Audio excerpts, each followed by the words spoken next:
Bonjour, cette vidéo va parler de dérivés partiels. Mais non, pas du tout. Ça va parler d'autopavage. Ah, la géométrie, la mère de toutes les maths, beaucoup d'applications très théoriques viennent de la géométrie. D'ailleurs, c'est l'une des disciplines les plus travaillées de nos jours. On peut parler par exemple de la conjecture de Poincaré. Ouais, c'est ça. Est-ce que vous connaissez ça? Voilà, ça c'est un autopavage. On peut aussi parler par exemple de rapport de pavage. Ou encore par exemple de nombre de pavage.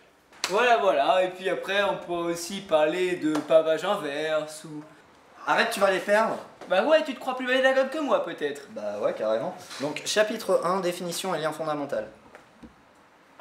Une figure est dite autopavable si on peut la recouvrir entièrement avec des homothétiques d'elle-même, appelées pavés, comme les rues pavées. Ces pavés ont tous la même taille, mais on peut utiliser leur symétrique.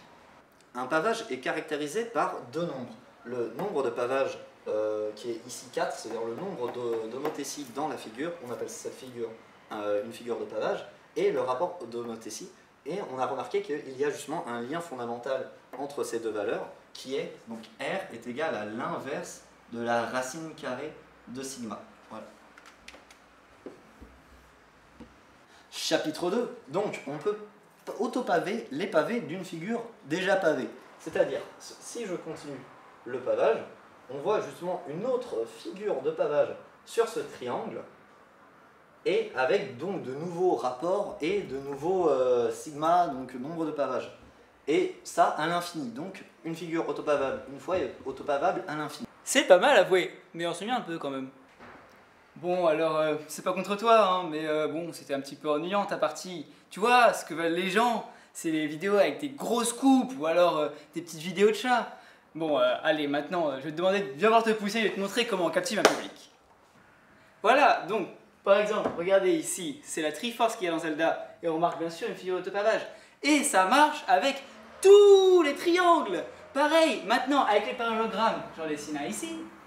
Regardez, si on trace les parallèles, on retrouve encore une figure d'autopavage, et ça marche avec tous les parallélogrammes. Mais ta partie, on n'y comprend rien. Mais ta partie, elle est barbante. Mais non, mais les gars, vous n'avez pas compris, c'est l'union de vos deux personnalités qui fait avancer le sujet. Allez, maintenant ça suffit, vous me faites un théorème et vous me collez le mot amitié dedans. Un polygone amical est un polygone avec tous ses côtés parallèles à deux axes. On en déduit qu'un polygone amical a un nombre de côtés pairs, comme nous. Si on arrive à construire un parallélogramme grâce à un polygone amical, alors ce polygone est autopavable.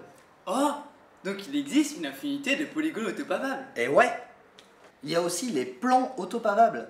Ah oui, mais là les gars, la batterie elle est morte, hein, donc du coup je vous propose qu'on arrête là la vidéo et qu'on mette en description un PDF pour que les personnes intéressées puissent poursuivre. Ouais. Moi d'accord, ça marche.